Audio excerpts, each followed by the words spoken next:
morning students, welcome to Modern Convent School online classes. Today we are going to discuss about the topic chapter motion topic distance and displacement. थोड़ा बहुत brief description हमने दिया था आपको, ठीक है ना। आज थोड़ा सा और डिटेल देखेंगे डिस्टेंस और डिस्प्लेसमेंट के बारे में। तो सपोज करिए कि मैंने दो पॉइंट लिया है ए एंड बी, ठीक है। तो ये आपका इनिशियल पोजीशन हो गया, ये फाइनल पोजीशन हो गया किसी बॉडी का जब वो क्या कर रही है, ए से बी ट्रेवल कर रही है। अब सपोज करिए कि ए से बी जाना है, तो कोई हो सकता है कि इस पाथ को ट्रेस करे, ठीक है। कोई हो सकता है दूसरे वाले पाथ को ट्रेस करे, फिर कोई हो सकता है तीसरे वाले पाथ को ट्रेस करे, ठीक है ना।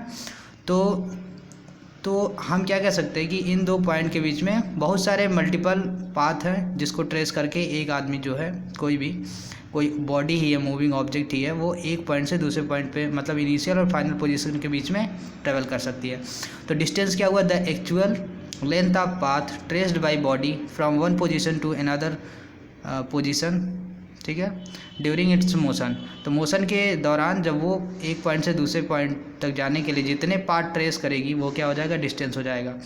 तो कोई मान लो कि ये तीसरा पार्ट ट्रेस कर रहा है, एक और बंदा है जो क्या कर रहा है कि वो थोड़ा सा आलसी है, तो क्या करेगा वो कहेगा मैं सीधे जाऊँगा, ठीक है ना। तो अब यहीं से जनरेट होती है हमारी, प्रोड्यूस होती है हमारी डिस्प्लेसमेंट की डिफिनीशन। उन सारे पाथ में जितने भी ए और बी दो पॉइंट के बीच में जितने पाथ पॉसिबल थे उनमें सबसे छोटा कौन सा है, तो ऑब्वियसली आप कहेंगे ये वाला बीच वाला, जो कि एक पॉजिटिव पॉइंट है कि ये जो है स्ट्रेट लाइन है, ठीक है ना, जो इनिशियल और फाइनल पोजीशन को ज्वाइन कर रही है, करेक्ट।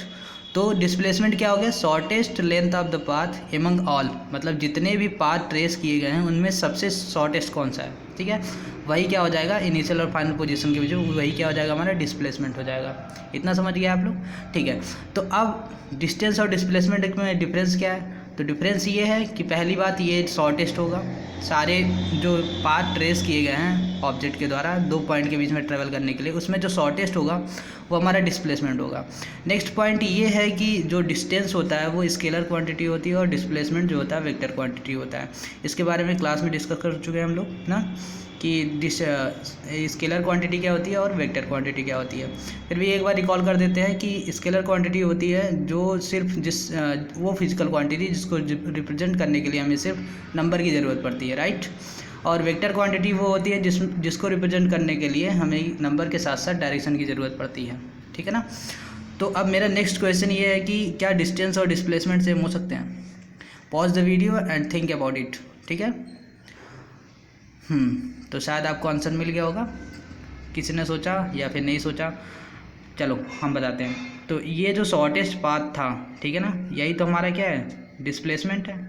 और अगर किसी आदमी ने इसी पाथ को ट्रेवल किया तो ऑब्वियसली यही डिस्टेंस भी होगी, राइट। तो यानी डिस्टेंस और डिस्प्लेसमेंट किस केस में सेम हो सकता है, जब मोशन कैसा हो, आपका स्ट्रेट लाइन मोशन हो, करेक्ट ना। तो जब स्ट्रेट लाइन मोशन होगा तो डिस्टेंस और डिस्प्लेसमेंट सेम होगा, ठीक है ना। क्या ये बात सही है, नहीं, क्यों नहीं सही है, देखिए ध्यान से सोचिए।